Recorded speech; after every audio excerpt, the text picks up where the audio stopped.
to another episode of the Raw SOS podcast. How you going, Adam? How we going, Adam? How are you, mate? I'm going all right, mate. Yeah, just it's been a long hot minute that we've been. Yeah, well, no one needs to know that. Remember, we've got Justin over here, mate. You good? Hey guys, how we going? Living the dream over there. He's running the. He's got the helm. He's got the Starship Enterprise. He's got all the it's all buttons. happening He's a over button man. The button presser. Yeah. Yes, but we are at the SoulSide Cafe, The old Gearin Hotel. Old Gearin With a Hotel, with special guest. with the owner of SoulSide Cafe, Dave. How are you, Dave. mate? Yeah, real good, real good. Thanks for 100%. having us here today, mate. We really appreciate it. Oh yeah, it's great having you guys around. I haven't been on a podcast before, so I'm just getting used to it. Oh, he's Yes. a podcast virgin. Podcast virgin. Don't I was pick up never the- on one. Don't bend over and pick up the soap. Yeah. So, how long have you run this cafe for, mate? I've been here. I don't know, 5.5, maybe almost 6 years. So 2 years, 2 days into the first lockdown. You remember the Yeah. remember that Corona thing? Yeah. Oh, yeah. What was yeah. that? What happened there? Yeah, it was a shit fight. Something happened around there. Yeah. Yeah, so I thought I'll start a business 2 days into that. That was a good idea. But Yeah. Oh, with this, 6 years. That's awesome, man. That's good effort, eh? Like, Yeah. It's been good fun. It's been a bit of a journey. It's sort of not. It turned out being not what I thought it was going to be. I just wanted a little tiny hole in the wall cafe that you could just pump heaps of coffees out and then go home and not think about it ever again. You know. yeah. And then I saw this place and I don't know. I just saw the shape of the bar and the thing and It's got the history behind it as well, you know. Yeah. And I just kind of went, oh, this is the wrong thing to do, but yeah, I'm in. Yeah. You're in Yeah, so with because I know it used to be the old pub and it was the old shut. Gearins, It was shut down for a while, Yeah. a few years. Yeah, it's a tricky building. Like I don't know if anyone ever made really good money out of it. Everyone had a swing at it, but I don't know. They're being on this side of the rail line where all the major stuff's on the other side. But, Yeah, wrong side of the tracks, right? Yeah. Yeah. So, no, You've got to pull people in off the highway. That's the whole idea, isn't it? Just say, Yeah. stop in here. I put a sign up, and they said you're not allowed to do that. Oh, really? far The out, council? Yeah. No, you're on a winner with the geez. guinea pigs. The guinea Oh pigs? yeah. Well, hopefully that brings people in. Yeah. They mow the lawn good. Yeah. we need to get a couple of them up my Went way. outside earlier and I went, hey, is that like a herd of guinea pigs? Yeah. Is that what you call them? A herd? I don't A gaggle? A gaggle. gaggle. Maybe a majesty of A guinea murder. pigs. I don't know. It's definitely not a murder. No. Yeah. Yeah, so you're putting like local live music on. That's one of the big things you're doing here, and it's been good. Yeah. Eh? Yeah, about I don't know, about 15 acts a week. Yeah, that's awesome, eh? Which is a bit, heaps of it in the daytime, which doesn't Yeah. really make sense. Again, but people dig it. People come in, they go, "Oh, there's live music." I go, "Yeah," and they go, "Oh, can you do that in a day?" And I go, "Well, no one told the musicians they're playing, so." Yeah. What time do they kick off at in the morning? Oh, 8 o'clock, 8 o'clock. You wouldn't. It doesn't make sense. Like if you made a business plan and said I'm going to put music on at 8, live music at 8 a.m. on Monday. No one. It wouldn't. But yeah, the guys come and play. They love playing. I haven't worked out how to make money to actually pay musicians properly yet, which is what I'm sort of working on. But the guys come in. There's not many other places that are saying, "Hey, can you gig on Monday mornings?" Yeah. So they've got time. Yeah. and There's then- not many musicians that want to gig on a Monday morning. right? Yeah. So like, oh, they're Jesus. just kind of happy to use it as stage time and practice and Yeah, stuff. that's it, yeah. Yeah. But their stage time and practice is bloody talented. It's just amazing. They're really, really. Yeah, we've got some really good musicians up this way in the mountains. You know, there is a lot of talent, and we don't really have the venues that we can perform at. So I think it's a great idea. You know, great initiative getting that happening. You know, Thanks, man. Yeah, and it also helps with your customers come in, have a coffee, they get to see some music before they go to work or whatever. Yeah. In the morning, and and I love stuff. it. And it's weird because like coffee shops are usually busy in the morning. Yeah. So like you have the musicians there when it's busy, and then people give them tips, and I give them tips, and drink as much coffee as they can get down in the time they're here, and it seems to work out all right. No, that's awesome. Yeah, that's good. It's been great that you've got it all happening. So talking about the actual building, so it was the Gearins Hotel. And 1881. 1881. You knew my next question. When was it built? 1881. Yeah, it's a really interesting building. So I got to meet quite a few family members of the Gearin clan. Yeah. So it started off. The history nuts are going to get me on this, but it started off 1881. So Emily Gearin, and apparently she was a force of nature.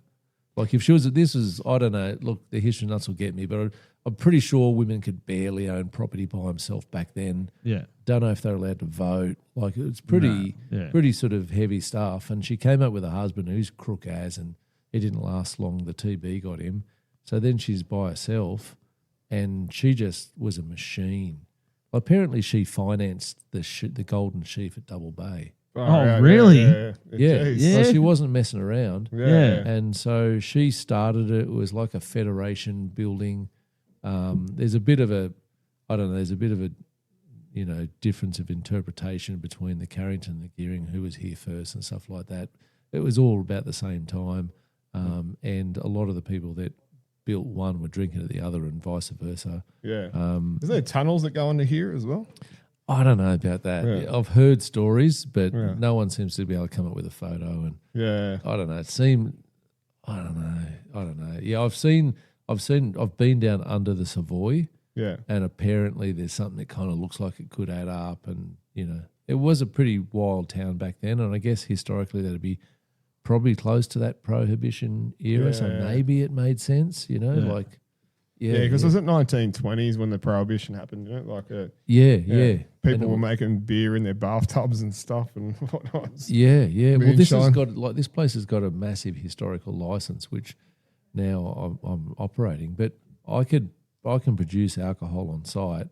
I can sell it 24 hours a day, and I can sell it to other bars and wholesale it. Like it's just so you could make your own brewery here. Yeah, totally. Yeah. That's amazing. Like, so do you do beers or spirits or both? Oh, I don't know. This place got a lot of muscle memory for big fights and big drinking, So I told them, there's no way in the world. I won't have a bottle of OP rum in the place because it sort of changed. It's got some really fantastic nostalgic memories, and a lot of them were from a time when our drinking culture was really big. Yeah. And it's just like, the young kids these days, where they meet each other? The gym. Yeah. They don't drink. Yeah. If you talk to 18-year-old kids these days, they don't like carbs. Yeah. They don't drink. They meet at the gym. That's where they because they've all got this body image problem. Like they all need body like dysmorphia. soft. Yeah, it's Soft. crazy. Soft. That's it. Yeah. So I'm soft. Right, those guys are they goes like titanium. Yeah. But so it's changed a lot, and even at our age and stuff like that, it's just my local when I grew up was the Melpera Viking. Yeah, the Viking. Okay. I played a gig there. I played a couple of gigs there. That was, and that's where that fucking where the big Viking. riot- they shot the place up. Yeah, I was there as a kid. My mum used to work in the kitchen, and so that was a different time. Yeah. That's you go there now; it's pretty vanilla. Yeah, it's Milpera Palms. I don't know if it's still the same name. Palms, but well, Milpera Palms. Yeah. When are they getting palm trees in Milpera? That's what they called it. Yeah, because I remember going there. Like I was about 2003. I was playing in a band called The Undecided, a punk rock group that we were little snotty punks basically. And rocked in there, and there's still Harley bikers sitting at the bar. Beers and like it. Obviously hadn't changed. It just changed the name, but it was a dodgy. Yeah, it was dodgy back then. It was rough but big drinking was normal. Yeah. And underage drinking was normal, and drink driving was normal. Yeah. And now it's just changed a lot. And this place has got this place was the third most violent hotel in New South Wales. It was Comancheros and it was miners, and. Yeah. The miners would finish at Clarence and then come down here, get off the train and have their Friday night on Thursday morning here at 7 a.m. Yeah. And people would tell, the kids don't walk to school this way, as far as that bad. Yeah. It had some sort of history, so I didn't want to I didn't have any. I just went, it's a cafe, mate. And that sort of, and then I'm just really toeing the water sort of back into it, at the moment, just sort of. So do you only have this section, or do you have the other back section? No, the back section. So the problem with the building was that, like us talking now, Yeah. you'd hear it upstairs in Oh, the room. through the rooms. And so they used to put metal and punk and everything. And when you've got like at least 50% of your business income comes from upstairs, and then you put something downstairs, it means it's impossible to sleep upstairs. Yeah. And they wonder why they went broke, you know. So Yeah. Because they used to have the Mad stage out the back there, and I played a bunch of times. Yeah, over the yeah. years. Yeah, we put. I've got the Bent heaps of Street gigs. Jam. I think this is the original poster just here Yeah. from the Bent Street Jam. That was on like so many young people, so many people. That was their first gig. We pretty much one of our first shows and stuff, and in a lot of my early bands. It was sort of early promoting days too. Before I started working as a bigger promoter. Yeah. I started here. Like I was living in Penrith, and but we'd always come to the mountains. Like our dad's from Oberon, so we got the mountains. So we're just used to coming to the mountains all the time, and it was just for any bands up here. It was great for it was like a rite of passage for us to get a place to play, and we just charged $5 at the door at the back room there. And that was great. And we had what was the actor that used to own the pub? Jack Thompson. Yeah, he was here a couple of gigs I played. He was sitting there watching us. But they changed so many times. They had like big animal heads hanging off the walls and stuff out the back there. Yeah. And it was just, I think that's when Jack owned it, and then he sold it to I think he gave it to his son or something. Yeah, then it went pear shaped because he was North Sydney or whatever. And then and then we started running shows here again. We had like Sarah McLeod with Super Jesus. We had a bunch of named artists coming through here before it just those owners lost it when I think before COVID they closed down. Yeah. And then it was shut for a while. It was shut for a couple of years, wasn't it? I think I don't really know. I think maybe 3, maybe 4 years. Yeah, it's just sitting empty. And so how did you come across it? What was it? It just our mate Mark Alston from Design Heroes. Yeah, Mark. He's awesome. He I was helping him move his studio, and I was talking about I was looking for a little tiny hole in the wall. And then he goes, just go over and talk to the guy over at the gear. And so I'm like, nah, it's a dog with fleas. It's the wrong side of the track. It's too big. I don't want it. He goes, just go and have a look. And so I came over and had a talk to Keith. And Keith's a good bloke. You know, he's done a lot of, he's a quiet camper, but he's done a lot of real nice charity things, helping people in third world and stuff. He's a good bloke. And he had this little dog. She's buried out the front here. Her name was Spike. And they used to call her Spike the Dyke because she pissed like a boy dog, you know. Oh, that's funny. She was good though, yeah. She's a little tiny terrier, and she's like 18 years old. And she wouldn't even go, you know how some dogs will go, halt. You've seen on the internet the little dog with the glass door and the big Great Dane on the other side, and they go, and they open the door and they go, oh, you know that. Fucked up here. Yeah. You know, or you put the lead on them and they pull like, I'm going to hold me back. And then they go. She didn't. They whimper after. She just nothing, no lead, no nothing. Didn't matter what. She just thought that Spike owned everything as far as the eye could see, and she'd go at a 3-year-old pit bull. Yeah, and she's this 18-year-old. You know, she was a fantastic dog. Lots of front, lots of personality, and she took a little while to warm to people. And I was sitting on a lounge with Keith next door, and both of us really didn't know how it was going to go. And so we said, well, how about we just keep meeting up, maybe we have a coffee, and we'll keep meeting up and keep talking and just see, you know, if it can work, you know. Because, you know, it didn't look like this. It was would have been green mould. Yeah, been closed down for a long time. Yeah, there was green mould everywhere. There was water leaking the thing. Everything was tobacco yellow. Yeah. There was just more dog racing posters, and you post a stick. Basically, it looked like a scene out of Jumanji. Totally, yeah. Anyway, so we're sort of we'd been getting together and talking and stuff, and then Spike just the little dog just jumped up on my lap, you know, and I think that was probably the vote of confidence. Yeah. And Keith just looked, Spike trusts him, you know. Is it right? That was it, you know, and then when that was. Oh, that was a week before that COVID thing happened.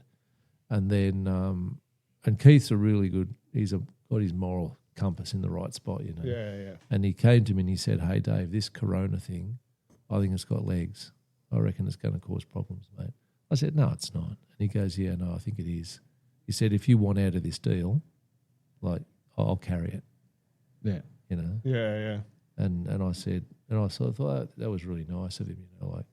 And then I said, let me have a look and give me a day. And I just walked down the main street.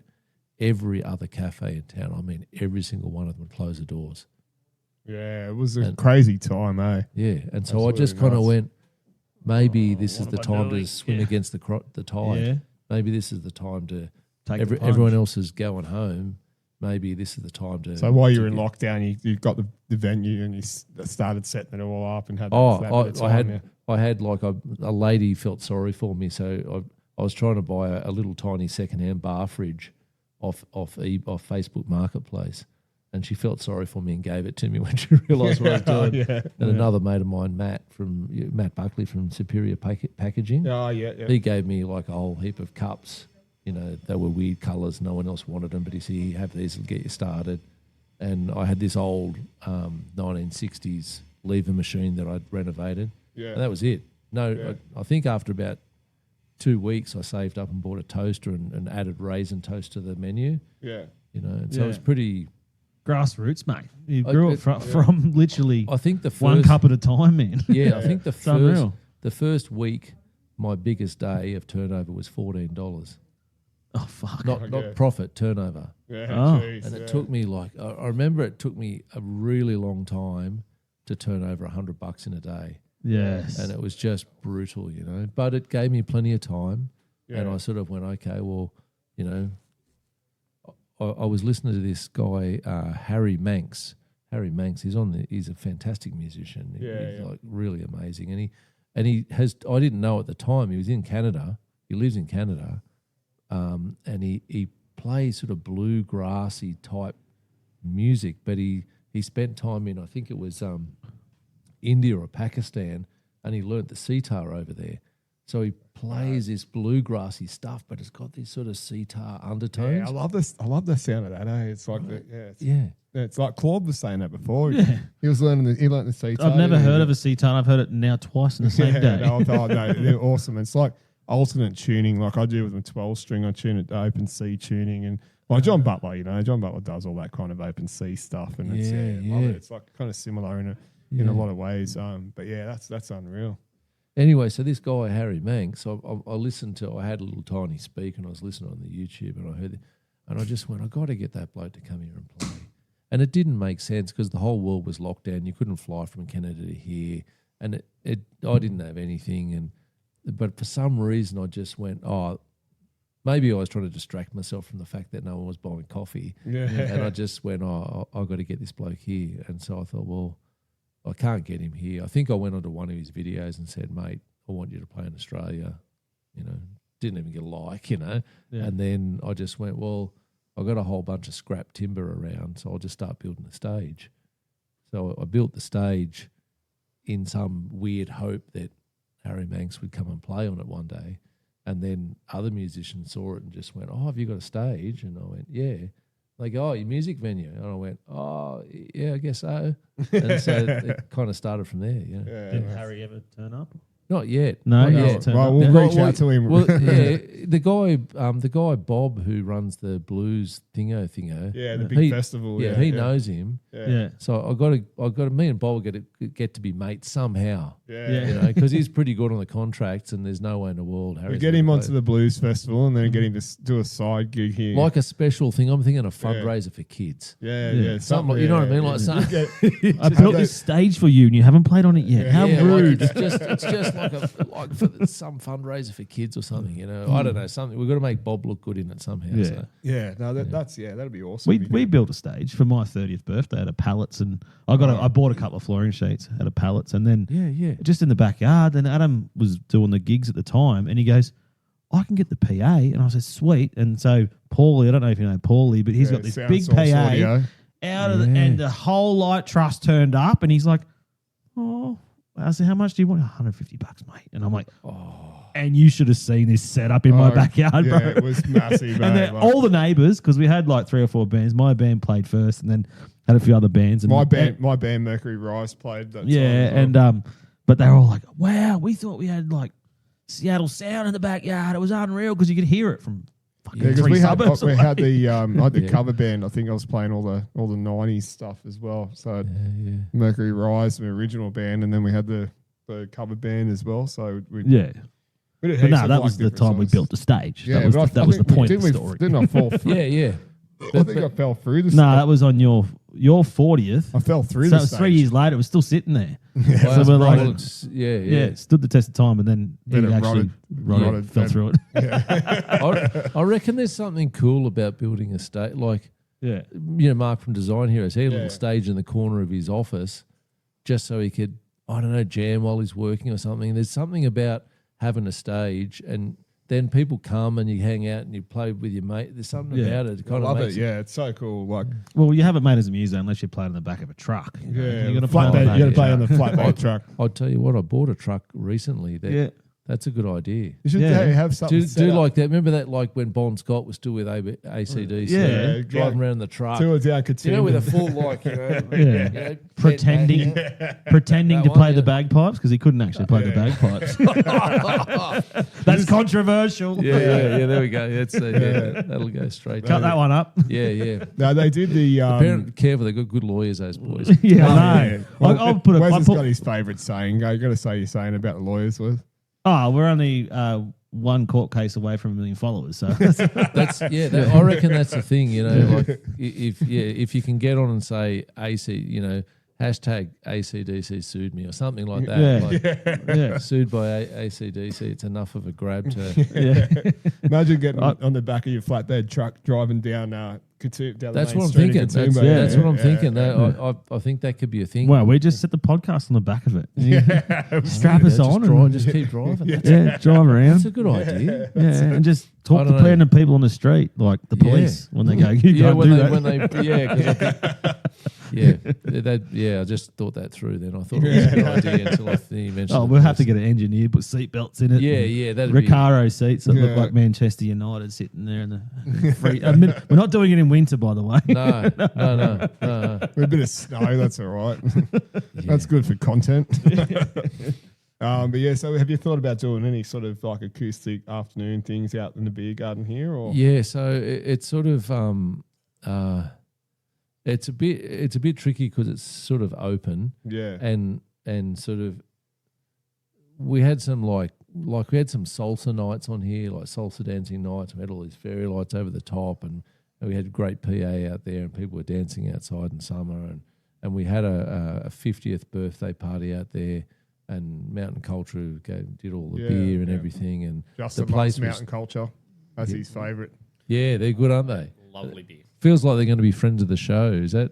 I'd heard that. I hope so. Mountain Yes, Culture. get on board, Mountain Yeah, Culture. yeah. Do you know Yeah. anyone? Do you know anyone there? Let 'em know. Yeah. I've gave him some cards and stuff. Yeah, We've asked him. Look, eventually, at some point, someone who knows the guys at Mountain Culture is going to be watching this. And Yeah, and that's it. And then, like, we can review their beers and stuff, We can, yeah. Mountain I Culture. just say they're fantastic. Mountain Mountain Culture. Culture, They're they're great. awesome. Mountain mate. Culture. Mountain Culture.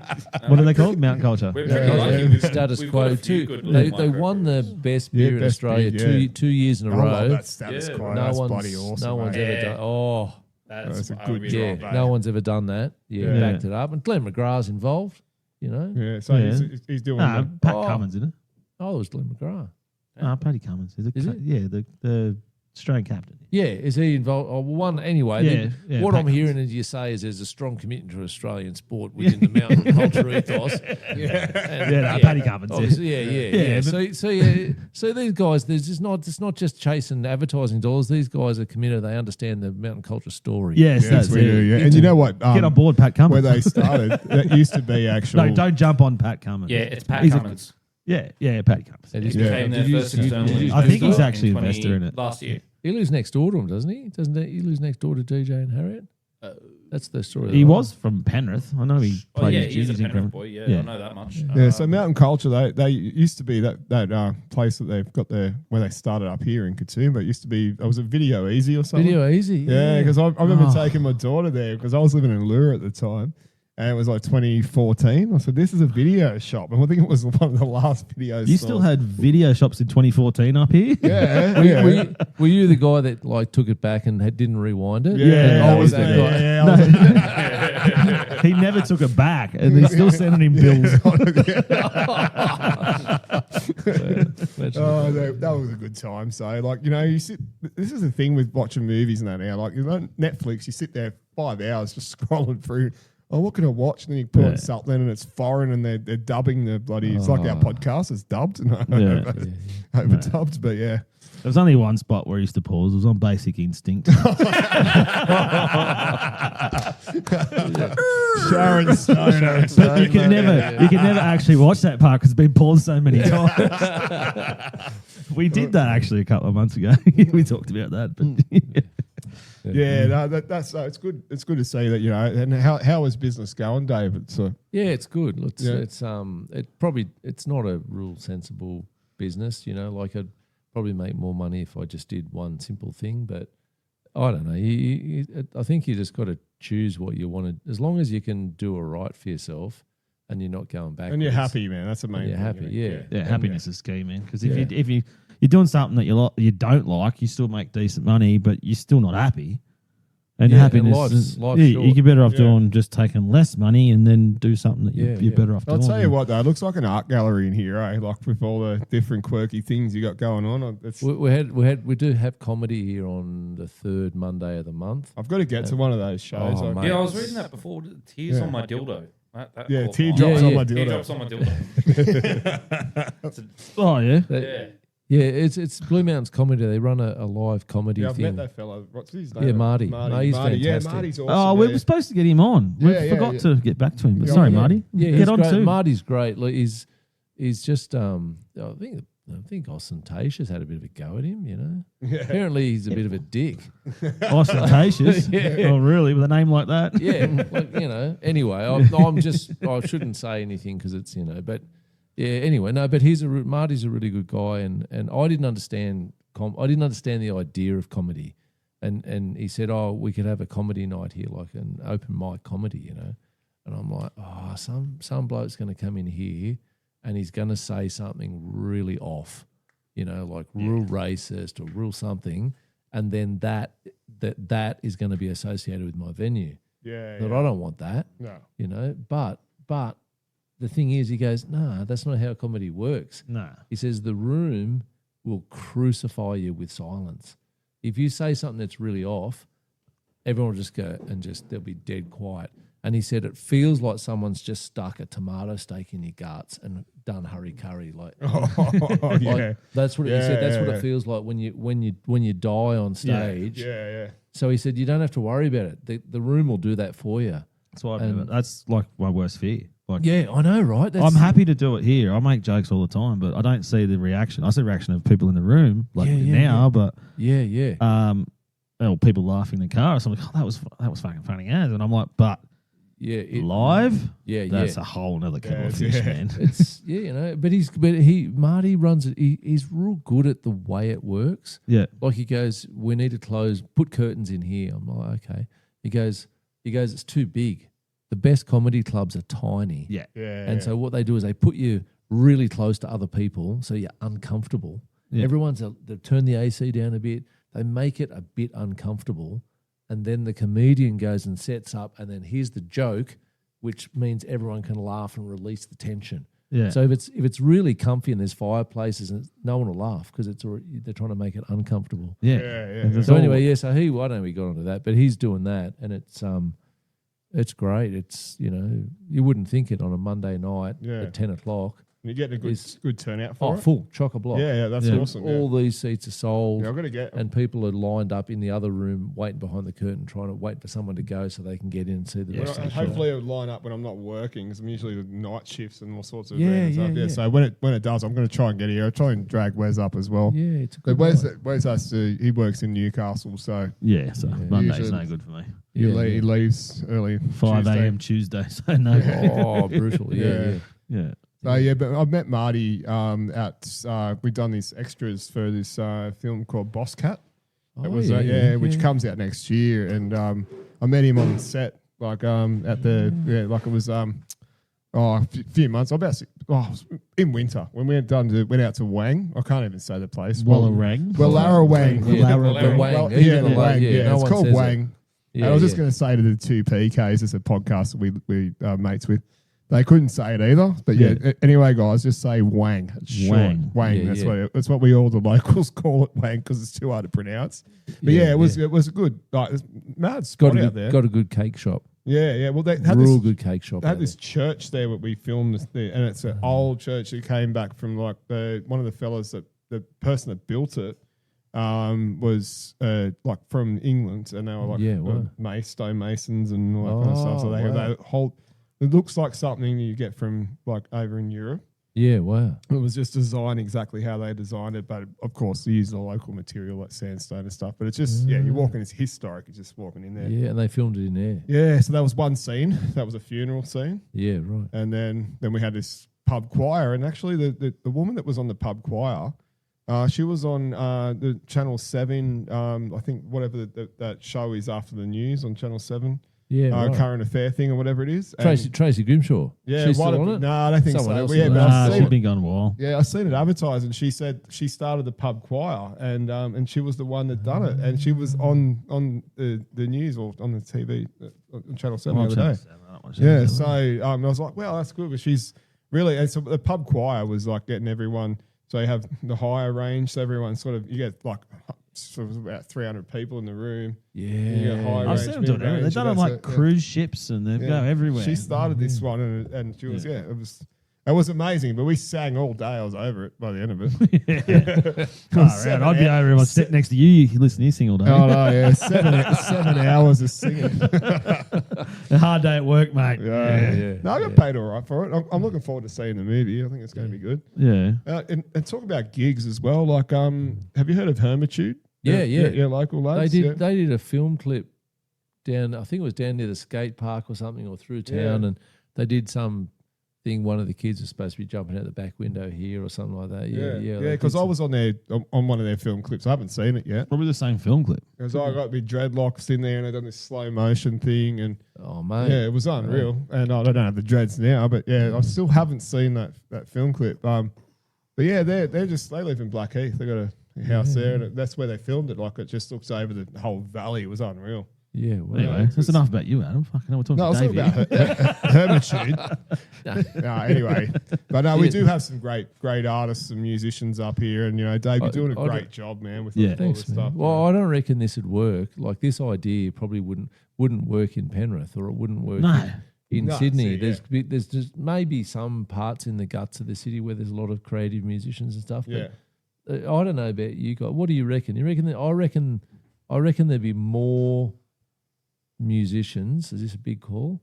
I reckon there'd be more musicians who live in the mountains. Yeah, 100%. Than there would be in any other LGA in New South Wales. And not to mention all different styles, because I've seen, we were up here for the Nirvana Unplugged night, and there was like 10 or 15 different musicians, all doing Nirvana songs differently. What about all in different styles? Belly Affection, that like I could see, because everyone was like, the first one was a bit like it was Nirvana, and then Belly Affection came on, and they like finger picked it and harmonies. That was unreal. And it sounded cool, but everyone was kind of like, what are we doing? Like, they kind of didn't. And then they went, oh wow, these songs stand up. The poetry in the writing of the songs, and the way the music was structured, it doesn't have to be heavy to work. Like it worked slow, and it worked, paired back. Yeah, and that was unreal. No, it was such a good night. I hope you do it again. Get that Nirvana show. Yeah. We're doing another. Like, we're kind of doing the. We're talking about it a little bit before. So we're doing a show which Adam helped me heaps with the technical hardware and stuff to set up. So it's called Live at the SoulSide, and it's an interview show to promote people living in the mountains doing interesting stuff, mainly creative stuff. Yeah. And it's to push local live music out to the world. Yeah. Because I'm just trying to find ways to. There's a heap of local live musicians. They're not getting a ton of gigs, and they're having to do other jobs to support their music. And I'm just like, if there's some way that we can make them make more money just doing what they want to do, then that'd be awesome. So that's the whole idea of the show. Yeah. And are you got to build a website for it, or Mark from Design Heroes is doing all that. Awesome, Ben, the lighting guy, he's running all the thingo. Yeah. Hereward, he's been in film and television, and he's been like our consulting director and stuff like that. Heaps of great little segments, little throw-in sort of segments and stuff like that. And everyone's got on board. I've got to build extensions to the bar because we sold out of all the seats and stuff. So it's going good, and hopefully the. So what's the capacity here? What can you fit in like? That's tricky. I don't know. Like, you know, do you mean my capacity or what the Safe Work Australia? So seated in this little tiny area here, we've currently got 38, and then with the little thing around the bar, that'll give us another 15. So what's that? 48, 52-ish. Yeah, and then we've got another 40. So we're up close to 90. That's pretty good. That's in the room. Nice little, And then we've got another room at the end, which is going to be gallery space and overflow. So we could have lots of screens up there and do more. Yeah. And we've got a terrace out here that we could extend onto. Yeah, well, that's good. Yeah. But at the moment, so we've sold this area out here and we're selling down there, and then we're putting in new stuff. But people have been really into it. And that's good to see the locals are supporting it all and whatnot. You know, it's good just having something different vibe, man. It's like not just going into a pub where you spending a fortune on fucking food and just sitting there with no music. But you're coming in there, it's small. Well, it's sort of like it'd be a little bit like this, but everyone is in the room having a drink, and gets to be part of it. And the door goes to pay all the crew. So I was trying to work out a way. How do I get all these guys are going? We'll donate our time to get it off the ground. Yeah. And I'm like, I've got no money to pay them. Yeah. I'm like, how can I make this that it works? And we just said, we'll just start selling tickets, and they can have the door. Yeah. And I thought we better not sell tickets for the first till we get real good.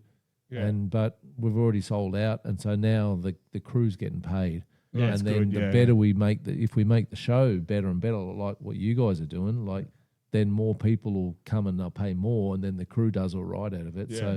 And it's kind of easier morally for me. Yeah, I struggle a bit going, hey, buy tickets to my thing so I can make money. Yeah. I just, but at the end of the day, you got to keep your lights on. I know that makes sense with up here, but I'm just saying inside myself, you know, my people are Irish working class Catholics, you know, so we've got a weird, twisted relationship with money and stuff. You can spend $150. Not too far from us, bro.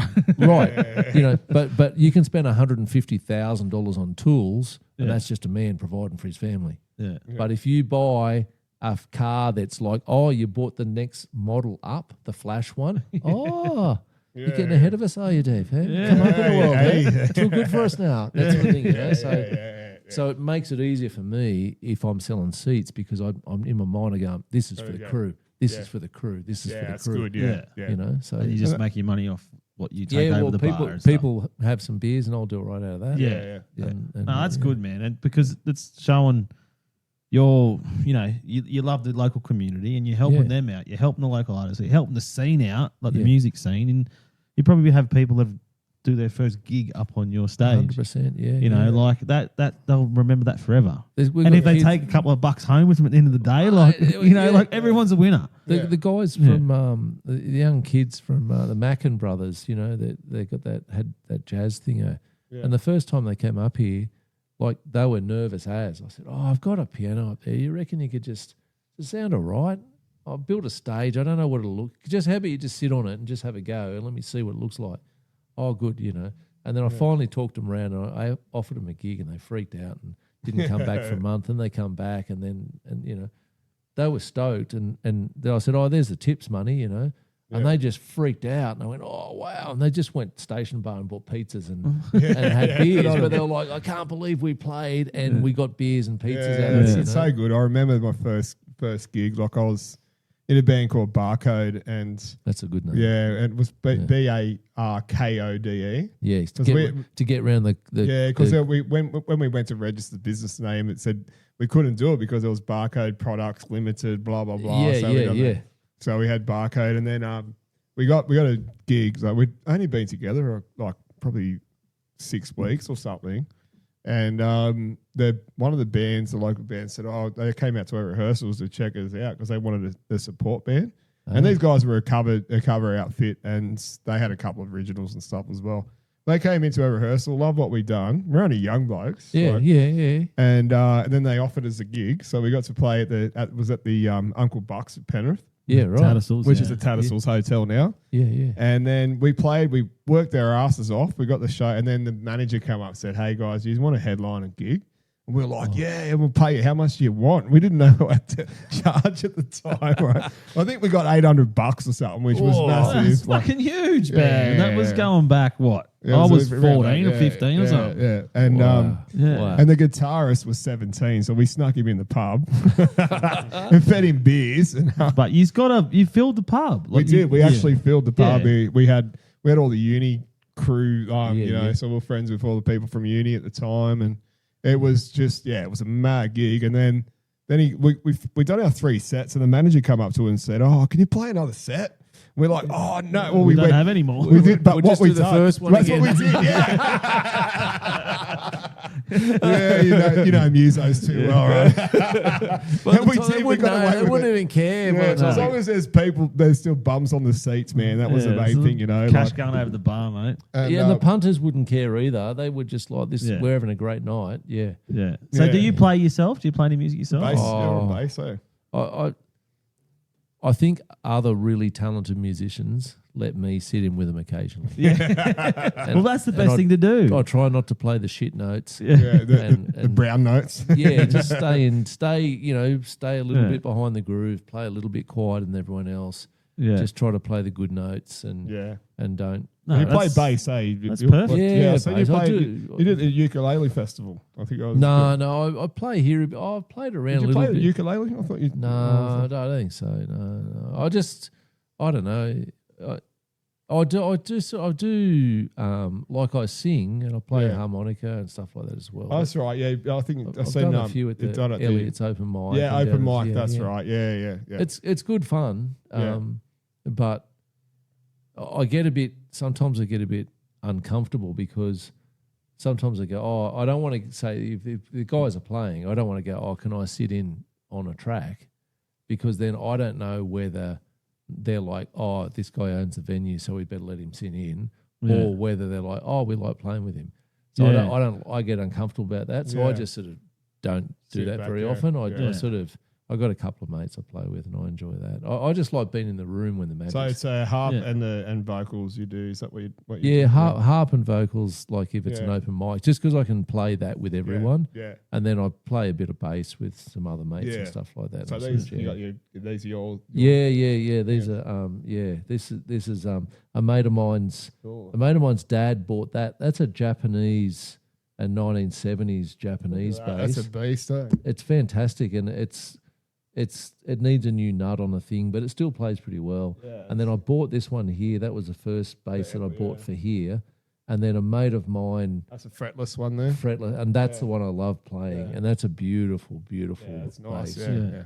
And what brand's that one? It's called a Vantage. Yeah. But it was sort of late 70s, early 80s. Yeah. When the Japanese weren't that confident about their own names. So they would give it like American names like Vantage and Jaguar and stuff. But now they would be called like a Takama or something like that. I've got a West Tone Japanese guitar. Yeah. It's an electric one. It's like the same. It's got the same colour. Similar to that. Yeah. It's got that one piece that goes down the middle. And that. Yeah, they make I think it's like really 1980 good. Or something. It's an old. I don't play it very often. It does need a decent setup. It's still got the brass nut on it as well. It's all brass on the bottom. Yeah, they used to have that. Now they've changed the saddle. The saddle. It was all brass, but they're what are they now? They're just standard metal. But it's interesting. I don't know. I've tried to get it valued, and I just don't know where to get. It's got my name on it. It says Wes Tone. Yeah, there you go. Yeah. So that's the value of it, mate. It'll be worth billions. I never look at what they're worth. I just go like, if I really like them, I go, I'm stoked I've got it. Yeah. Well, that's what I've got. So I just love to get it sort of fixed. But Ian the guitar tech from I'm going to go and see him. Yeah, he's doing a 1947 Pacific Commando. Wow, for me, 1947. There's only 200 made. Wow. And I said I want to set it up like a big hollow bodied jazz, like a BB King style jazz guitar, like those. Electric, with 3 humbuckers and individual rollers for each one, so you can just. And everyone else said, you're not allowed to do that. You got to keep it original. And he said, no, I'll do it. So I should take it up there because they've got the guitar tech guy there. Ian, that one, not Ian who owns it's a great bloke, but other Ian. Yeah, because I want to have that Japanese one looked at. He's great. And also my mate, and I've got a mate, but I've had the action's always been a bit off. He's good at Ian the guitar is really good at action. It's a great music shop there. Yeah, Katoomba Music. Katoomba Music, fantastic. Get on board. Yeah, they helped me out here. Board. Katoomba get Music. On board. Get on board the Raw SOS podcast. I've given them some business cards there. They're sitting on their little thing. I went out there the other day. I bought some strings. They really helped me out here because we had a lightning strike. Oh no, someone they cut off the power to the street and they put a big generator on, and the electrician that come to connect it up with the wires the wrong way around and blew this whole place apart. Like every television in the hotel went, and we put a massive insurance claim in on it. And then rather than buying a proper desk to replace the one that I had, I bought a motorbike project and did something stupid with it.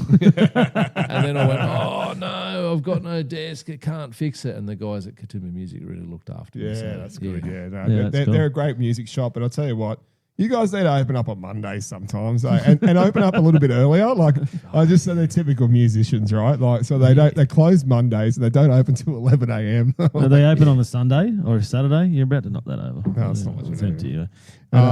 They're open on the weekend, but like it's 11 o'clock. How hard was it to try and find guitar strings in Bathurst? Oh yeah, so we've done the Bathurst races, right? So we went up there and we done 3 podcasts from Bathurst. And the first night I took my mate in with me and we broke some strings. I broke the G string. No, the A string. Okay. So always mankini. So I broke my G string and we went to look everywhere. They got him. Lost his beard. So I went to the undie shop and we walked everywhere around Bathurst trying to find a music shop. There's not one there. I don't know if there is one. Yeah, but apparently there was a vending machine that sells guitar strings. And we're walking around freaking Bathurst. We had no idea where we're going, looking for this vending machine that sells guitar strings. And it was like, that can't, is it? I think eBay's killed all the little. Yeah, well, that's it is. Amazon. Like I can get stuff I live in Penrith. I'm a Flatlander. I can get stuff. I can order it now, and it'll be home before I get home. Yeah, right. Isn't that nuts? It's crazy, man. For crazy prices and Well, I managed to get like because I like the Alexa strings, so they got the bronze on. They got the coating on them and stuff, and they last long and they sound good. So I bought 2 packets of 12 strings. From I think it was Amazon. And it was like $30, and 1 packet of 12 strings from the music shop's like $60. Yeah. So I've got 2 packets of 30. This is why that's retail's fucked. But this. Okay, so here's the thing, though. Here's the thing, and this is everyone's got to make. And sometimes your budget's so tight, you just got to do it. Yeah. But like mate of mine, Phil, he's an economist, okay, and he's actually a pretty funky guy. You wouldn't think when you look at me, if you pick the economist in the room, you wouldn't look at Phil and go, "That's that guy." Okay. Anyway, he's good value, and he want to be good value. You've been economist, right? Yes. You know the value. Yeah. And his son's got a funk band called like FPOS Transaction, or something like that. So good. Which is kind of close to your barcode thing. Yeah, that's cool. Anyway, so Phil's saying, I said, like if I if you buy a beer off me, and then I take the money and I go and buy a beer off John at Station Bar, and then he takes the money and he goes and buys a beer at Auntie Ed's, and then they take the money and they go and buy a beer at the Carrow, and then they take the money and they go and buy a beer at the. I'm like, how many times can that go around without it ever stopping? You know. Yeah. So apparently it's about 9 times because the GST kills it each time. Yeah. But if you get if I was to buy a beer off Temu, It just goes. done, Yeah. finished. Yeah. Like Goes one hit, done. straight overseas. Yeah. Straight, it's gone. Yeah. So I think that's the thing with like local shops and stuff like Katoomba Music. Sometimes like I've just gone, I got no fucking money. Like I'm down to 2-minute noodles. I'm trying to keep the doors open, pay the rent, and all that sort of stuff. And I needed an interface, and I just went, I can't support these guys. I've just got to get the cheap thing off whatever. Yeah. But other times I go, okay, now I can afford. I'm all right, and so I bought a desk off and bought things off and stuff like that. I bought and it cost me more. Yeah. It cost me more, but then I know that he's going to come. He'll go and buy a kebab from Josh at the kebab shop. Yeah. So there's now 2 businesses. My $1. He'll come and get a coffee. Yeah. And it goes. Yeah, exactly. Yeah. So for my $1, he gets a hit. Josh gets a hit. Yeah. I get another hit back to myself. Yeah. Like it's No, that's a great way to look at it. And it's as soon as you buy that shit online, even Amazon, they've got people. At least they've got factories and people that work here in Australia. Yeah. But you look at the guy who owns it, Jeff Bezos. He's like, what's he worth? Billions. Oh, he made it. He actually had a cock Trillion? Is he half a trillion? He's the second? He's Jeff he worth? Bezos. He actually made a cock rocket and put what's the Katy name? Perry in there. Yeah, Katy Perry in a cock rocket. Yeah. Katy But it's like Perry. if you were like we've said this before. Hey, we've all thought it, right? If you were a billionaire, Yeah, and you could do anything, and Yeah, no you go one like- said, "Jeff, that's a dick move." yeah, Because that's the thing. Imagine if everyone around you is making so much money that they don't even know what to do with it, Yeah. and you say, "Hey, I reckon this is a good idea." let's And they put go- Katy Perry in a cock rocket. Yeah, Yeah. and they think, "What a fucking stupid idea." Yeah, but you're they're you're not going to God. go, "Hey, Jeff, that was a dick move, mate. You should stop that shit. That's Yeah. rude." Yeah. Then they're not going to do it because he'll just pull the rug out from under, and now they're working at Coles again, right? Do you know what I mean? Yeah, So yeah. I reckon what happens is if you're that Jeff Bezos thing, you just say, "Hey, is this a good idea?" And everyone goes, "Yeah," yeah. even if it's not a good idea. Yeah, same as Elon. Elon's the same same. thing. Elon's the same. He just comes up with Oh. what's the 233.5 billion US. Wow. Jeff Bezos. Fuck. So What's that in over a Australian? quarter That's of- like that's 300. That's heaps. He's probably almost 398 million. Is that Australian? I don't know. billion? Yeah, Billion. Billion. yeah, Elon's worth 460.4 billion US. yeah. So he's Wow. almost half a trillion. But they reckon Right. he'll be the first trillion. Elon will be the first trillionaire Uh-huh. in the next 4 or 5 years or something. Well, you know the difference between a million and a billion? Not many people do. You put Speak it into it. We can't hear you. seconds. Speak. You put it into seconds, right? The difference between a million and a Yeah, billion. yeah. And it's like a million is like a week and a half or whatever it is, and a billion is 31 years, 8 months or whatever it is. Yeah, Yeah. Stupid. yeah. You learnt that on the Raw SOS podcast, didn't you? Yeah. That's where I learned it from. That's all my fun facts. Yeah, but no, it is massive difference in between a million and a trillion. And what's the A step billion. up? Like, what's the step up to a trillion? If a million to a billion is that massive, like, could you just have your whole life pass away by the time you got to trillions? Yeah. Oh, yeah. Yeah, I'd say so. Yeah. It must be. Yeah, it's absolutely nuts, eh? It's I don't know, how can people have that much money, man? Like, honestly, you know. Same. What are you going to do with it? I think Yeah. they, well, How they can just you stack it physically up. spend Yeah. it? That's what they do with it. Yeah. They just have it because they can, and then they stack it up, and then That's just nuts. then go. What's oh, the point? Like, what's the difference between having $1 billion in your bank account or 2 billion? Like, Yeah, you can't spend it. Like, well, No. then again, these people can because they just go and go fucking put Katy Perry in a dick rocket and send her up there. But they didn't even fucking do it. It was all fake anyway. Yeah. Oh, it Here we wasn't go. for real. Oh, well, no one actually knows, but it didn't looked look fake that. as It looks fuck. fake, yeah. Because she knows how to, like, because Can you show Dave? Hey, Could, Justin, can you show cock Dave? rocket? Yeah, the cock rocket, Yeah, and you tell me okay. if this is real or fake. Like, because Just it quickly looks before I get out of this, 31.7 years is a trillion seconds. 31, billion. A trillion is 31,700 years. Wow, okay. So it really, it's not like a little bit. It's massive. A trillion is a really big number. It's huge. yeah. That's nuts. Let's see the rocket. Can you find it? Yeah, Great. Katy I love Perry's that you cock guys. rocket. Yeah, we got some web funnies coming up. We got a segment coming up as well. Yeah, so yeah, we'll watch them up here. There it is. Oh, It that's looks like a massive blue. dick. Blue Origin. big I old thought it said blue organ. Yeah, That's it. Yeah. yeah. Oh wow, that really does. Is there a video of it? I'm sure there would be. let's have a look. Go back, go videos up top there, and then. But it looks so fake, man. You can't even tell anymore what's What's Oh, like the age of everything's AI. AI. You can't. Oh, that's it, right? yeah. That doesn't look right. Normally they have a massive. There's the knob.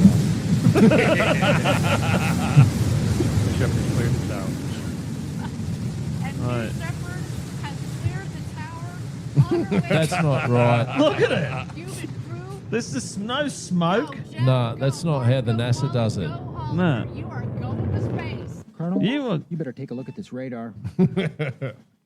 What is it, son? Oh, this is I don't know. Wait, leave it. But it looks like a giant dick. Take a look out of starboard. Oh my God, it looks like a huge. Pecker! Wait, that's not a woodpecker. It looks like someone's... Private! We have reports of an unidentified flying object.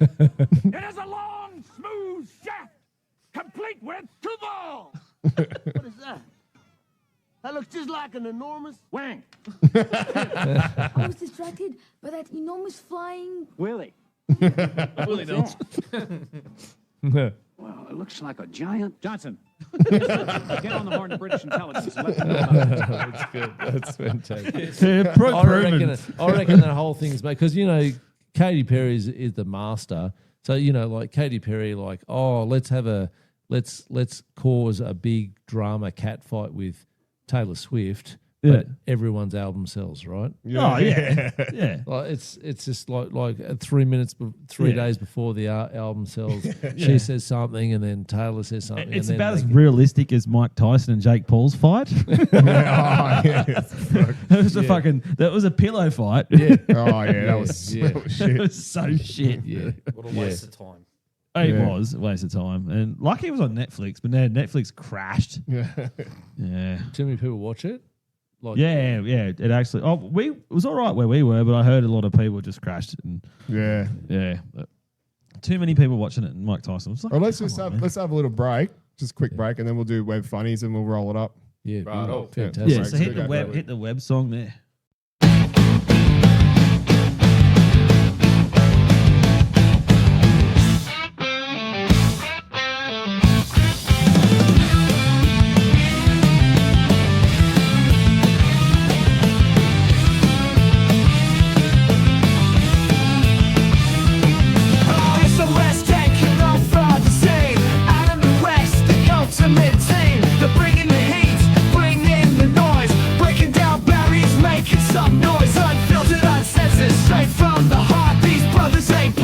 From crazy confessions to stories untold, raw SOS is unmissable.